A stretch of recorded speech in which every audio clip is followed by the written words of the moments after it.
तो क्या नीतीश कुमार के बाद अब निशांत के साथ भी बीजेपी ने कर दिया कोई खेला और देखते रह गए लाचार नीतीश कुमार, खेल गए शाह और सम्राट। स्वागत है आप सभी का। आप देख रहे हैं द राजनीति का विशेष सेगमेंट खबर और विश्लेषण। मैं हूं जब्बार खान। तो क्या आखिर जिस बात का डर पूरी जेडीयू को था, जो नीतीश के लॉयल थे, अब वही होता हुआ दिख रहा है? आखिर शाह और सम्राट चौधरी ने ऐसा कौन सा तिकड़म लगाया जिसमें निशांत कुमार की लॉन्चिंग तो हो गई, लेकिन आगे आने वाले दिनों में उनकी राजनीतिक पारी आगे नहीं बढ़ पाएगी, या बढ़ेगी भी तो महज हाशिए पर पड़े हुए लाचार व्यक्ति की तरह? विस्तार से आपको दोस्तों सब कुछ बताते हैं। दोस्तों, राजनीति हो या फिर नौकरी हो या फिर रोजगार, इन सब में एक बात बिल्कुल एक जैसी है, अनुभव। जितना एक्सपीरियंस उतना फायदा। हथौड़े की कितनी चोट मारनी है ये मायने नहीं रखता, लेकिन कहां मारनी है और कब मारनी है, सबसे बड़ा अनुभव होता है। दोस्तों, सीएम नीतीश कुमार की राजनीति में अनुभव की बिल्कुल ऐसी ही झलक देखने को मिली।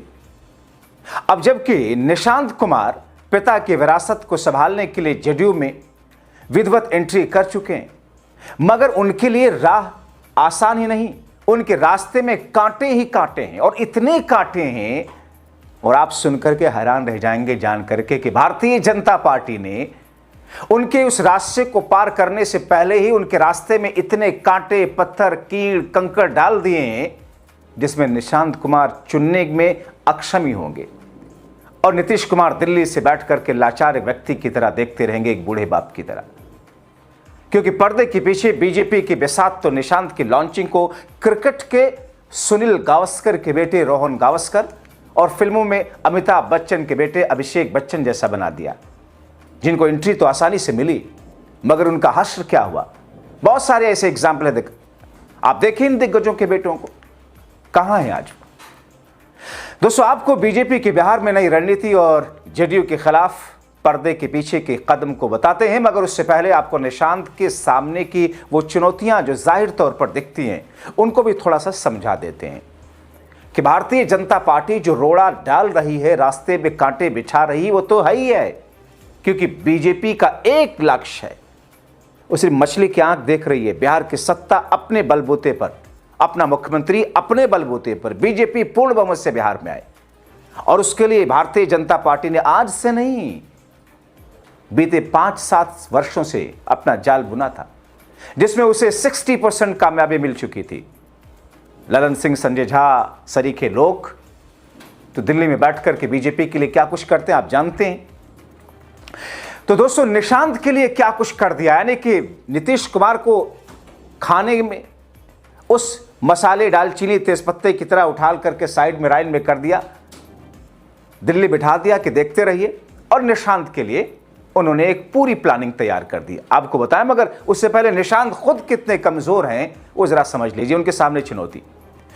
दोस्तों, निशांत कुमार बेशक एक ऐसे पिता के बेटे हैं जिनके पास में राजनीति का विशाल अनुभव है, लेकिन निशांत कुमार सियासत में अभी कोरे कागज वाली किताब के जैसे हैं, जिसे लाइब्रेरी में अभी भी जगह बनाई है।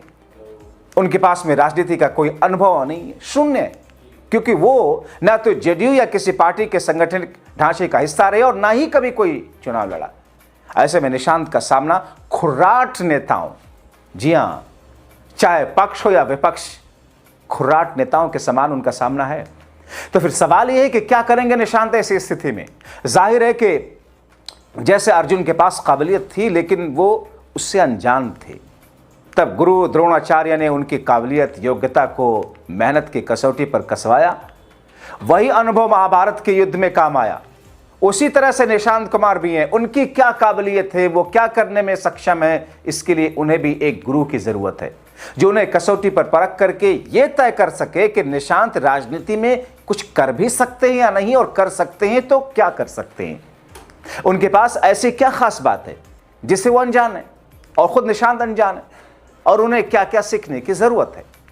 सवाल यह भी है कि जेडीयू के 2 डिप्टी सीएम इस वक्त, दोस्तों आपको जानकर हैरानगी होगी, मैं आपको यहां एक अपडेट करता चलूं कि अब से थोड़ी देर पहले कि एक बार फिर से नीतीश कुमार को पार्टी का राष्ट्रीय अध्यक्ष चुन लिया गया, वो होना ही था। और एक और अपडेट है कि अब जेडीयू की तरफ से भी 2 ही डिप्टी सीएम होने वाले होंगे। यह खबर चौंका रही होगी आपको। मगर 2 डिप्टी सीएम जेडीयू की तरफ से प्लान हो रहा है। अब आप गौर करेंगे कि जब भी नीतीश कुमार ने महागठबंधन के साथ सरकार बनाई, उनके साथ तेजस्वी यादव ने बतौर डिप्टी सीएम कार्यभार संभाला। कभी भी आरजेडी की तरफ से 2 डिप्टी सीएम नहीं दिए गए। अब दोस्तों, इसकी वजह यह कि लालू प्रसाद यादव ने अपने बेटे के गुरु की भूमिका को निभाते हुए तेजस्वी को राजनीति के दांवपेच सिखाए थे। लेकिन निशांत कुमार के साथ ये बात नहीं है। राजनीति में उनका नाम आते ही पिता नीतीश की छाया उनसे दूर दिखती है।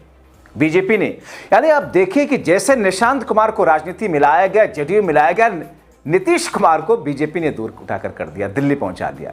ऐसे में उन्हें भी एक गुरु की जरूरत होगी।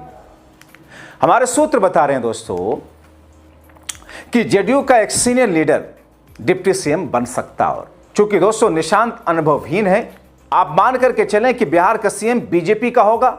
हालांकि कोई इसके बारे में खुल करके कुछ बोल नहीं रहा, लेकिन ऐसा होने पर सत्ता का समीकरण पलटना स्वाभाविक है। ऐसे में बीजेपी के बजाय डिप्टी सीएम की कुर्सी जेडीयू के पास ही आएगी।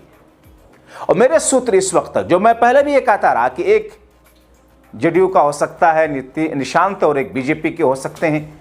मैंने ये लाइन भी आपको बताई थी कि बीजेपी का कोई डिप्टी सीएम नहीं होगा, एक ही डिप्टी सीएम होगा, सिर्फ निशांत कुमार ही होंगे। मगर अब दोस्तों हमारे सूत्रों के मुताबिक ऐसे में जेडीयू 2 डिप्टी सीएम दे सकता है। इसमें निशांत कुमार का नाम तो तय है, वहीं इस कोटे में एक सवर्ण नेता भी हो सकता है, दूसरा डिप्टी सीएम। यानी कि एक निशांत जिस जाति से आते हैं आप जानते हैं, दूसरा समण, क्योंकि बीजेपी की तरफ से ऐसा भी समीकरण बिठाया गया था जिसमें एक कुश सम्राट चौधरी तो एक भूमिहार नेता विजय कुमार सिन्हा डिप्टी सीएम है। तो फिर क्या करेंगे दूसरा डिप्टी सीएम?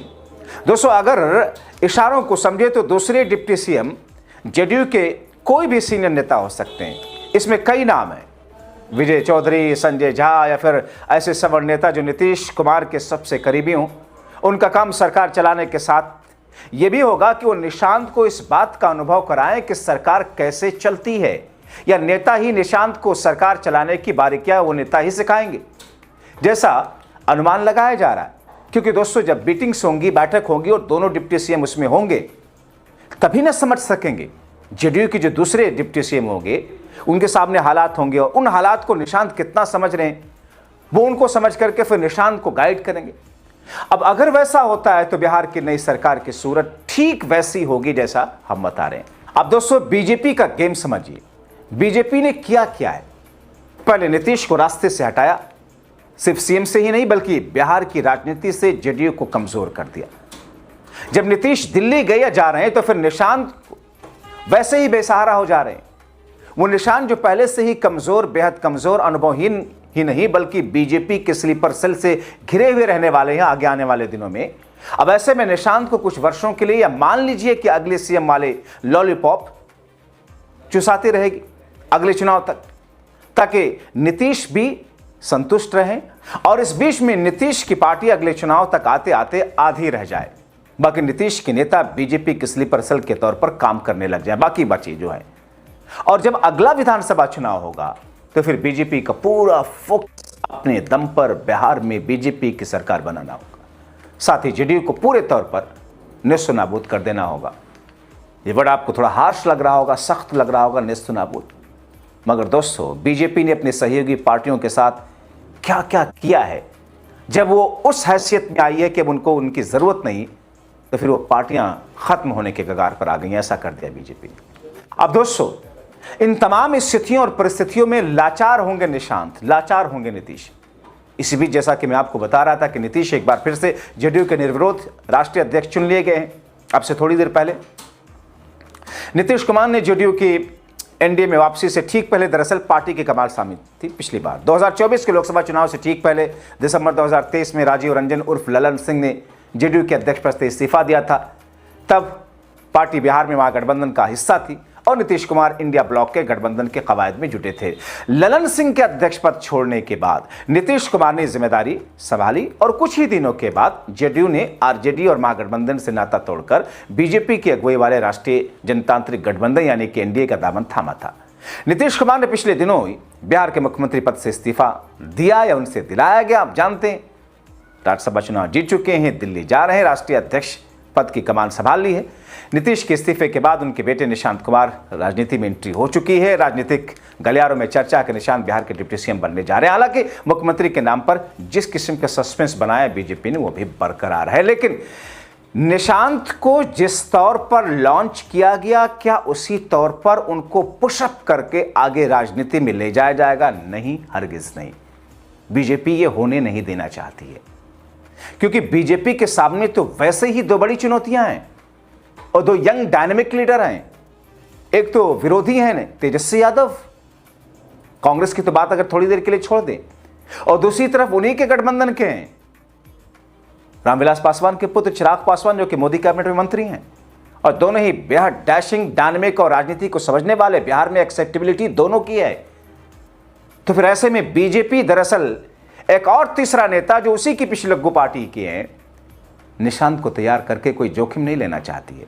इसलिए एक एक करके बीजेपी इन रास्ते से हटाने की कवायद कर रही है। अब ऐसे में निशांत का भविष्य कब तक उज्जवल रहने की उम्मीद रहती है, कब पर्दा गिर जाता है इनकी राजनीति पर, इंतजार कीजिए। आपको क्या लगता है? अपनी राय कमेंट बॉक्स में लिखें।